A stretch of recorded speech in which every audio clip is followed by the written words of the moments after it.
Indies வேலியிலேருந்து புது பாத்திரம் வந்திருக்கு. என்னென்ன பாத்திரம் வந்திருக்குதுன்னு பார்க்கலாம் வாங்க. Steel kadai with lid fry pan.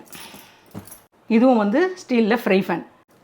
Sauce pot with lid 18 centimetre. இதுவும் சாஸ் பேன் வித் 16 சென்டிமீட்டர்.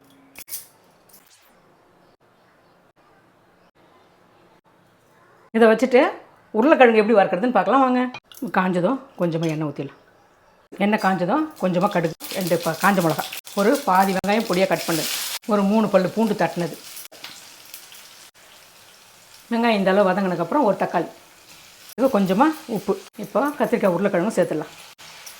இப்போ காய்க்கு தேவையான அளவு உப்பு போட்டுடலாம். 1 ஸ்பூன் குழம்பு மிளகாத்தூள். இந்த எண்ணெயிலே நல்லா வதக்கணும் காயை. இப்போ கொஞ்சமாக புளி, இப்போ கொஞ்சமாக தண்ணி. உருளைக்கிழங்கு வறுவல் ரெடி ஆயிடுச்சு. இந்த இண்டஸ் வேலி பாத்திரம் நீங்கள் வாங்கணும்னு நினச்சிங்கன்னா இதனோட லிங்க் நான் கீழே வைக்கிறேன். கூப்பன் கோட் யூஸ் பண்ணி வாங்கினீங்கன்னா அடிஷ்னல் டிஸ்கவுண்ட்